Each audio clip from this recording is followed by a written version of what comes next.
hace la molécula? De histocompatibilidad. Moléculas de histocompatibilidad. Pero el reconocimiento específico lo está haciendo el linfocito. Lo que pasa, el linfocito T, lo que pasa es que necesita ese antígeno se le sea presentar. Ajá, eso es el antígeno de los linfocitos T. Sin molécula de histocompatibilidad, el linfocito T no reconoce ningún antígeno y no hay respuesta adaptativa. Puede haber del linfocito B hacia ciertos epitopes antigénicos, pero para la mayoría, recuerden, la mayoría de antígenos son timodependientes, necesitan que el linfocito T se active. Y para que se pueda iniciar la respuesta adaptativa, y por eso es que este tema lo vemos primero que la respuesta adaptativa, el linfocito T necesita que las moléculas codificadas por este complejo le presenten el antígeno en la superficie de una célula. Si no el antígeno completo, recuerden que, no sé si se lo hemos dicho en alguna clase, o Diana o yo, que presentan son los linfocitos T reconocen antígenos procesados en forma de péptidos. Ajá, ¿cómo llega ese péptido a la molécula de histocompatibilidad? Eso es lo que vamos a ver hoy. ¿Cómo llega el péptido allí? Lo que me está preguntando el estudiante. Ajá, entonces se llama complejo mayor de histocompatibilidad a un grupo de genes que se han detectado en todas las especies animales y están todos localizados en un mismo cromosoma, todo el mundo, y son varios genes. Es una región bastante grande. Esos genes codifican esas glicoproteínas que se van a expresar en las membranas celulares y que van a permitir entonces la presentación de los antígenos. Es decir, que estas células son las que van a dar, los que van a permitir el inicio de la respuesta adaptativa, porque son las que van a mostrar el antígeno al linfocito T. Es decir, es lo que le permite al sistema inmune reconocer qué es propio y qué no es propio. Estas moléculas de histocompatibilidad. Ajá. Fíjense lo que dice abajo. Se descubrió como un locus genético cuyos productos son responsables del rechazo rápido de injertos tisulares entre cepas de ratón. Por eso se llama de histocompatibilidad. Cuando estas moléculas se describieron o se descubrieron, se estaban estudiando las respuestas a los trasplantes entre razas diferentes, entre cepas diferentes, que es como si dijéramos una raza diferente, de ratones, diferentes genéticamente, la cepa. Ajá. ¿Qué pasa? Se descubrió que lo que estimulaba la respuesta inmunitaria en el ratón que rechazaba el trasplante era estas moléculas en las células del órgano que fue trasplantado.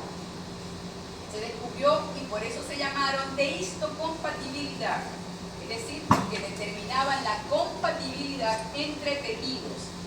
De ahí fue que surgió el nombre, pero por supuesto no puede tener, no es su función. O sea, no, así como yo les digo que la alergia no es una función, no, el producir alergia, el producir un rechazo, un trasplante tampoco puede ser fisiológicamente la función de una célula, de una molécula o de lo que sea, sino que accidentalmente se descubrieron así. Hasta un premio Nobel ganaron los investigadores que hicieron el descubrimiento. Ajá, dale la siguiente. Entonces vamos a repasar un poquito aquí de los términos en genética. Ya ustedes la mayoría han visto genética. Se llama locus al lugar que ocupa un gen dentro de un cromosoma. Locus. Si vamos a referirnos a varios, se habla de la locis. La locis es el plural. Mire, un poquito de luz.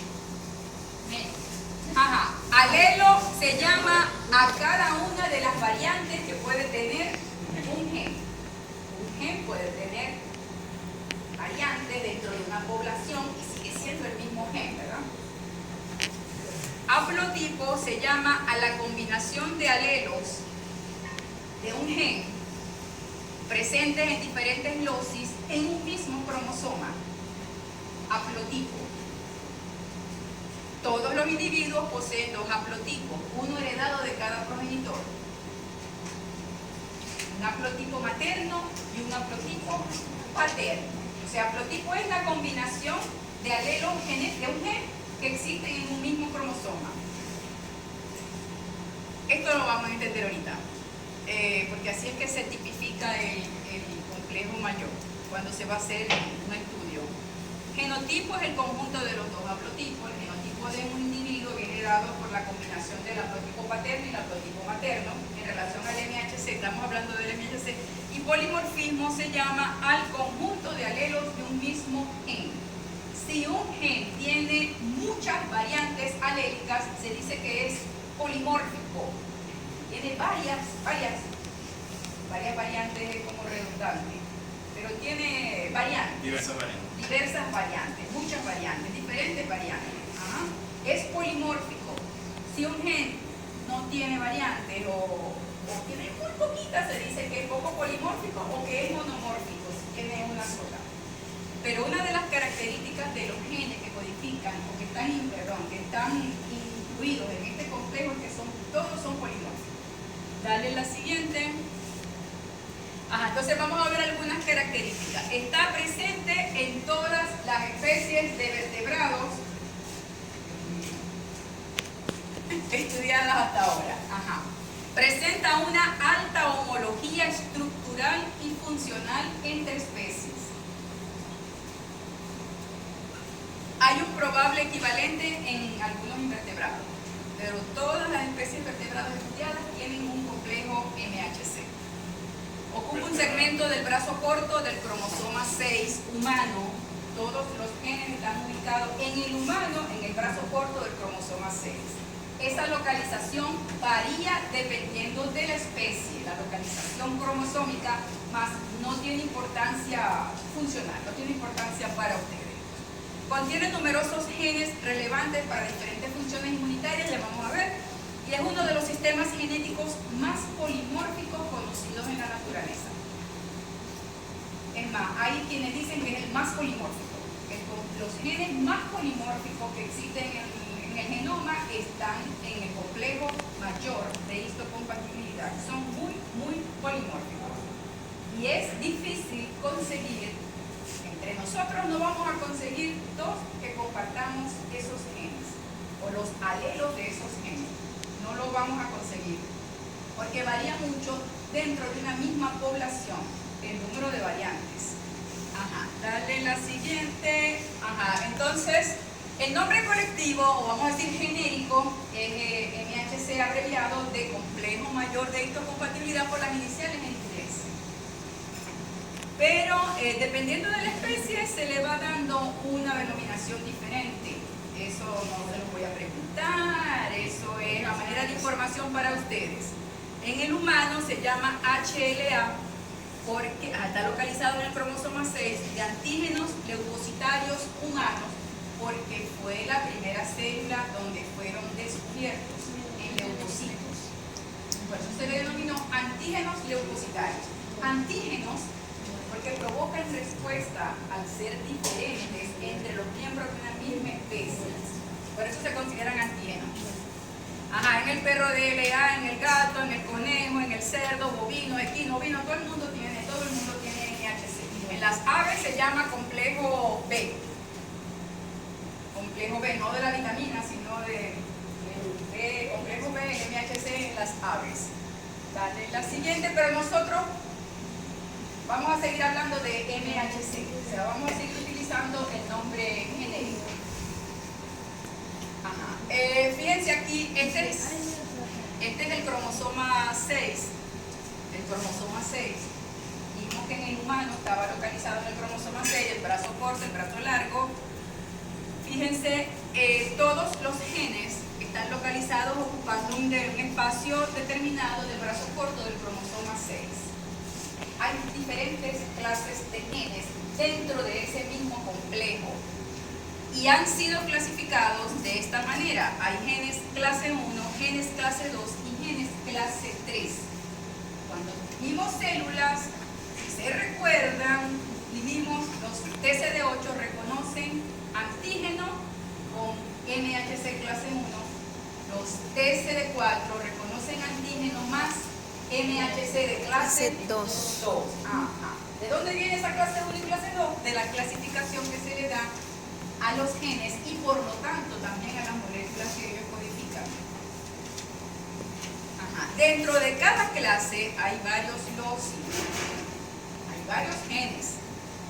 Y aquí están nada más, vamos a decir que los más relevantes para la respuesta inmunitaria. Pero fíjense que entre un locus y el siguiente hay espacio. Todos estos espacios contienen genes que han sido, pareciera que jugaron la puerta, siendo descubiertos desde el momento en que el MHC se comenzó a estudiar. Pero aquí, para no complicarles el tema, solamente están los más importantes. Entonces, hay genes clase 1, genes clase 2 y genes clase 3. Cada uno de estos genes va a producir una determinada molécula. Dentro de en todas las especies, fíjense aquí que hay varias especies, estos genes clase 3 están como acomodados entre los clase 1 y los clase 2. Las que codifican para las moléculas que presentan son los clase 1 y los clase 2. Los que codifican, porque ya dijimos, TCD8 clase 1, TCD4 clase 2. ¿Y qué pasa con los clase 3? Dentro de la región genética clase 3 hay varios genes que no tienen que ver con la presentación antigénica. Aquí están codificados, por ejemplo, genes que codifican para proteínas del complemento. Está el gen que codifica para el C2, para el C4 del complemento. El C4 tiene dos genes, porque hay un C4 y un C4b, es otra cosa. Hay un gen que codifica para el factor B del complemento. Estas son proteínas del complemento, que vimos en la clase pasada. Las vimos sin mucho detalle, pero las nombramos. Codifican para componentes del complemento, codifican para algunas citocinas, por ejemplo, el gen TNF, el gen del factor de necrosis tumoral alfa, está dentro de la región clase 3 del MHC. Están genes para enzimas como la 21-hidroxilasa esteroide, están genes que codifican para esta HSP70, que es una proteína que expresan las células cuando están en situaciones estresantes. Entonces, hay genes que no tienen nada que ver, vamos a decir, en sí con la presentación antigénica. Es más, algunos como la 21-hidroxilasa esteroide ni siquiera tienen que ver con el sistema inmune. Pero ¿por qué están allí? No se sabe. Pero la mayoría de las especies tiene esos genes metidos allí, en la región clase 3. Entonces debe haber alguna razón evolutiva por la cual esos genes se han mantenido allí, atravesados entre los genes que codifican a las moléculas que presentan los antígenos. De estos, algunos son polimórficos, otros no. Ya eso se ha estudiado, pero nosotros nos vamos a quedar con las clase 1 y las clase 2, que son las que tienen que ver, dale la siguiente, con la presentación antigénica. Bueno, eso es para que ustedes vieran la extensión que tiene el complejo y que muchos genes se han venido acomodando, descubriéndose en esos espacios vacíos. Pero nosotros nos vamos a quedar con lo más importante. Allá les puse como un recordatorio de la función de cada tipo, pero para cuando lean. Pero hay genes clase 1, clase 2 y clase 3. Dale la siguiente. Entonces aquí sí nos vamos a quedar con los clase 1 y los clase 2. Aquí están los clase 3 atravesados, pero vamos a olvidarnos de ellos por ahora. Dentro de la región clase 1 hay varios loci también. Los principales, los clásicos, son los loci que se identifican con letras A, B y C, lo que están en azules. A, B y C son las que codifican las moléculas de clase 1 que van a presentar antígenos al linfocito TCD8. Hay otras no clásicas, E, F y G, que están en gris, no tienen que ver con la presentación antigénica en sí, ya vamos a ver qué función tienen. Y dentro de los loci clase 2 están los loci, aquí utilizaron dos letras para designarlos, de P, de Q y de R. Están aquí en rojo. Hay otro pocotón, o sea, estos tres son los genes o contienen los genes que codifican para las moléculas de clase 2 que presentan los linfocitos, los antígenos al linfocito para que no se duerman, TCD4. Y hay otros genes no clásicos clásicos quiero decir es que no presentan antígeno AT, que son los LOCI, DM, DN, DO, las proteínas TAC y LMP, o los LOCIs de genes que codifican estas proteínas. Estas cosas no tienen que ver con la presentación antigénica, pero tienen que ver con el procesamiento de antígenos, que es otra cosa, y que no vamos a ver en detalle. Entonces, están allí, pero son genes que codifican a moléculas que tienen que ver con el procesamiento del antígeno antes de que éste sea presentado. Por ejemplo, estos TAC son proteínas asociadas al transporte. Son los que transportan los péptidos de los antígenos hasta el lugar donde tienen que ser llevados, sin entrar en detalle. Entonces, dentro de clase 1 hay ABC, dentro de clase 2 hay DP, DQ y DR. Son los LOCI más importantes, porque son los que intervienen en la presentación antigénica. Dale la siguiente. Aquí están los no clásicos. De los clase 1, E, F y G. Fíjense que aquí HLA, porque bueno, le pusieron la denominación de humano, pero el locus E contiene genes que codifican moléculas que se presentan en las células normales, y fíjense la función en la inhibición de la NK. El ligando, si ustedes no han estudiado, yo les voy a recordar, pero la NK reconoce antígenos utilizando un receptor activador y un receptor inhibidor. El receptor inhibidor tiene como ligandos moléculas MHC de clase 1. Bueno, esas moléculas están codificadas en este locus, en el E. Por eso es que hay inhibición de la NK. Del F no se conoce mucho, y el del HLA-G contiene un gen que las proteínas que él codifica están presentes en el trofoblasto fetal, en contacto con la interfase madre-feto, vamos a decir, durante el embarazo. Y se ha descubierto que tiene que ver con la inducción de la tolerancia materna al embrión y luego al feto, porque recuerden que los hijos tienen la mitad de la carga genética del padre, entonces algo tiene que haber para que el sistema inmunitario no rechace. Entonces, uno de los mecanismos es la inhibición que llevan a cabo estas moléculas. Por supuesto, eso es tema para otro estudio y para otras cosas. Aquí nos vamos a quedar solamente con lo que codifican para la presentación antigénica. Dale la siguiente. Dale la siguiente, esa... pero no, para atrás. Ajá, vamos a ver aquí ya. Ajá, entonces lo mismo, tenemos genes clase 1 y aquí borramos los clase 3, están los genes de QDR y TP en amarillo, los clase 1 están en rojo, y fíjense, ellos van a codificar, entonces cada gen va a codificar a una proteína. Entonces, los LOCI clase 1, fíjense que igualito sale uno si graba. Los LOCI clase 1, aquí están, A, B y C. Codifican una de las cadenas, codifican una cadena proteica o glicoproteica que va a formar la molécula de clase 1 en la membrana de una célula.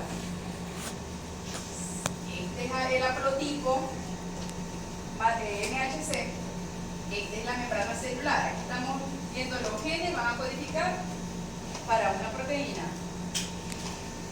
En los clase 1, fíjense estas proteínas en la membrana. Las proteínas del MHC se expresan en las membranas celulares, membrana celular, y están formadas cada una por dos cadenas. Se dan los nombres alfa y beta. Dentro de las clase 1 allá, de los genes clase 1, están entonces los genes, valga la redundancia, que codifican para la cadena alfa de las moléculas de clase 1. Está el gen A, codifica entonces la cadena de esta molécula de clase 1. El gen B igual codifica la cadena alfa de esta molécula de clase B y el gen C igual codifica para la cadena alfa de cada una de estas moléculas. La diferencia está en que en la clase 2 las dos cadenas son codificadas por genes dentro del complejo. Aquí está. El gen de, por ejemplo, tiene A y B. El gen A codifica para la cadena alfa, el gen B codifica para la cadena beta. Igual el de Q, igual el de P. Cada gen codifica para una cadena y la molécula expresada en la membrana está constituida por dos cadenas.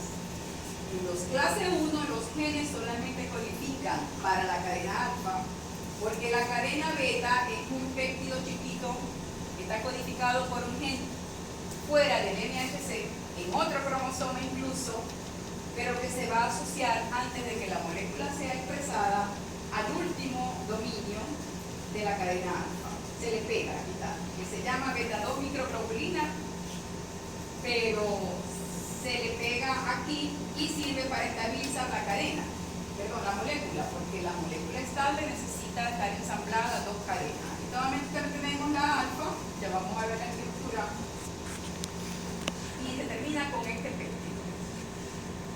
Entonces, estas están codificadas cada una por un gen, estas están codificadas cada una por dos genes. ¿Cuál es más polimórfica? ¿Las? ¿Cuál es más polimórfica? ¿Cuál va a tener más? La clase 2. Las clase 2. Porque cada uno de estos genes, tanto el A como el B, va a tener variantes. Imagínense las combinaciones que se pueden producir. De una variante del A con una variante del B, otra variante del A con otra variante del B, para expresar la misma molécula en una membrana celular. Entonces, por esto es que son tan polimórficas. Porque varían, el número de variantes es muy grande, cientos de variantes que hay en cada uno de esos grupos. Entonces, conseguir un individuo que coincida es difícil, hasta dentro de una misma familia. Entonces, por eso es que las clase 2 son más polimórficas. Esta también es polimórfica, porque la clase A también, la cadena alfa está codificada. El gen A tiene muchas variantes, igual el B, igual el C. Pero allá aumenta el número porque son dos genes para una sola molécula. Entonces, la capacidad de haber variabilidad en las moléculas expresadas es mayor. Dale la siguiente. Entonces, ya habiendo llegado hasta aquí,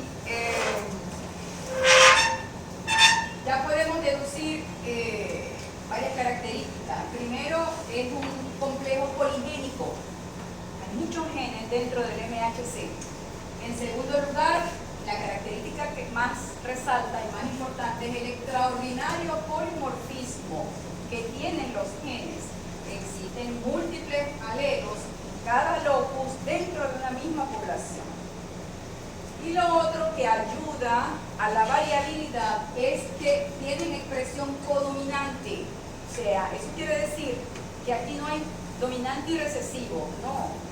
Todos los productos paternos y todos los productos maternos se expresan, o los genes, todos los genes paternos y los maternos se expresan sobre una misma célula. Entonces, eso ayuda a que haya mucha variabilidad entre las moléculas de histocompatibilidad que pueda expresar una célula, cada célula. Dale la siguiente. Entonces, la función de estas células, entonces, perdón, de estas moléculas va a ser unirse a péptidos antigénicos y expresarlos en la membrana celular, en la membrana de una célula que se llama entonces presentadora de antígenos.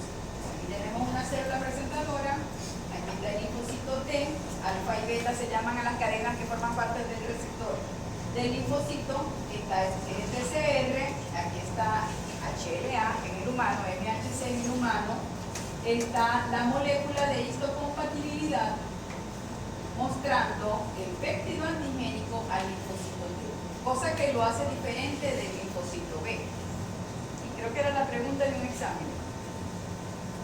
El linfocito B reconoce antígenos en estado libre, insoluble, por su PCR, que es un anticuerpo, mientras el T no reconoce antígeno libre, antígeno solo, antígeno soluble, no. Lo reconoce solo sobre una molécula de histocompatibilidad, dentro de una molécula de histocompatibilidad sobre una célula presentadora de antígeno. Claro, previamente a la presentación, esta célula tiene que haber tomado ese antígeno, esa molécula antigénica, procesado y mostrado entonces sus fragmentos peptídicos al linfocito T. ¿Vale? Esa es la función de las moléculas de histocompatibilidad, la presentación de antígenos a los linfocitos T. Si yo se las pregunto en el examen, tienen que darme nombre y apellido. Ah, no, presentación de antígenos. ¿A quién? Así me pusieron mucho en la célula de clínica. Presentación de antígeno. ¿A quién? A todo el mundo. Presentación de antígeno a los linfocitos T. Ajá. Entonces, ¿cuál es la estructura para saber cómo llega ese péptido allí? Vamos a ver un poquito de la estructura de cada molécula. Estas son las moléculas de clase 2. Dijimos que estaban formadas por dos cadenas, ¿verdad? Dos cadenas de aminoácidos, dos cadenas peptídicas. La variación entre un alelo y el otro va a ser cuando él se traduce, se forma ya la molécula proteica, va a ser la diferencia va a estar en la secuencia de aminoácidos. El polimorfismo de la molécula va a estar en la secuencia de aminoácidos de sus cadenas. Que dijimos que aquí las dos eran muy polimórficas. Ajá. Entonces, por supuesto, las dos cadenas están enclavadas en la membrana celular. Cada una, ¿no les recuerda a los dominios de las inmunoglobulinas? Cada una se pliega formando como una especie de globulitos, de globitos, porque se producen puentes disulfuro en ciertas posiciones, en ciertos aminoácidos. Entonces eso hace que la cadena no sea, ¿cómo se llama?, en la estructura terciaria, sino que adopte una conformación globular, ¿verdad? De manera que existen dos dominios en cada cadena. Se nombran desde la parte más distal a la membrana: alfa 1, alfa 2, beta 1 y beta 2. Igual aquí. Y esta es la estructura que se ha deducido por cristalografía de rayos X. Fíjense que esta sería la cadena alfa, la azul, y esta sería la cadena beta. La estructura es la plana, la esquemática. Esta es la estructura más real que se ha logrado construir. Ajá. Entonces, fíjense aquí arriba. ¿Dónde va a ir alojado el péptido? En la parte más distal, porque tiene que estar más afuera. Es como si mi mano tuviera el bolígrafo, y lo estuviera mostrando al linfocito T, que son ustedes. Ajá. Entonces, el péptido antigénico va a estar alojado aquí. Esta parte que está aquí, que las paredes la forman como una especie de lo que se llaman hélices alfa en bioquímica, y un piso aquí de láminas beta. Esto es el surco o la hendidura de unión para el péptido antigénico. El péptido debe ir alojado aquí. Esta es la parte más distal a la membrana. Entonces está formado en la molécula de clase 2 por los dominios alfa 1 y beta 1 de las cadenas. Dale la siguiente. La clase 1 es lo mismo, con la diferencia en que la cadena alfa en la clase 1 están formadas por la misma cadena, una cadena larga. Fíjense, alfa 1, alfa 2, alfa 3, los dominios. Y el cuarto dominio está formado por el péptido chiquito, que es la beta 2 microglobulina. Una sola, la cadena alfa, está insertada en la membrana. Entonces uno rápidamente las diferencia, la clase 1 y la clase 2, pero la clase 1 tiene una sola patica metida en la membrana, porque el cuarto dominio se asocia de manera con enlaces químicos al último dominio, al dominio alfa 3. Pero fíjense, la estructura es muy similar. Aquí los rojos, la beta 2 microglobulina, aquí la hendidura de unión para el antígeno está formada por los dominios alfa 1 y alfa 2 de la misma cadena alfa. Porque la cadena alfa es todo esto, una sola cadena larga que está codificada por un gen dentro del MHC. Esta es la polimórfica, la cadena alfa. La beta 2 microglobulina no es polimórfica, es monomórfica. Es idéntica en todas las moléculas de clase 1, no varía. Pero la variación importante, ¿dónde creen ustedes que va a tener que estar? En estas moléculas. ¿Ah? Aquí en los aminoácidos que forman los dominios, que forman a su vez la hendidura de unión al péptido. La variabilidad tiene que estar aquí, porque tenemos que tener moléculas, ahí no va cualquier péptido, ahí van ciertos péptidos. ¿Cuál? El que quepa ahí, el que esté constituido por aminoácidos que puedan establecer enlaces químicos con la composición aminoácidica de aquí y pueda quedarse allí. No en cualquiera. Entonces, por eso es que la variabilidad es mejor. Mientras más polimórficos sean nuestros genes MHC, más cantidad de antígenos vamos a poder presentar. Y a mayor cantidad de antígenos vamos a poder responder entonces. Esa es la importancia del polimorfismo. Ya vamos a volver a eso y sale la siguiente. Esta es la hendidura de unión al péptido, pero viéndola de frente, tal como la vería el receptor del linfocito T. Tal como la vería el linfocito T. Aquí están las alfa hélices, ¿verdad?, que forman las paredes del surco o hendidura de unión. Estas son las láminas beta, esto es el piso, esto no es plano, imagínense, esto es así, como una hendidura, las alfa hélices, y abajo el piso visto de frente. Por supuesto, esto está vacío. Esta es la hendidura de unión de la clase 1, esta es la hendidura de unión de la clase 2. Pero están vacíos. Aquí sí están ocupados. Entonces, ¿qué van a presentar ellos? Un péptido, una secuencia de aminoácidos. Y esta está aquí. Este es el aminoácido, perdón, el péptido, y este es el otro péptido. Un péptido presentado por clase 1, un péptido presentado por clase 2. Entonces, de allá no ven, pero este péptido, por supuesto, una secuencia de aminoácidos, en ciertos aminoácidos hacen estos azules, estas líneas azules, significa que en esas posiciones se hacen ciertas interacciones, hay enlaces químicos que mantienen unido el péptido a los aminoácidos que forman la hendidura de unión. Hay una interacción entre el péptido y los aminoácidos que forman la hendidura de unión para ese péptido.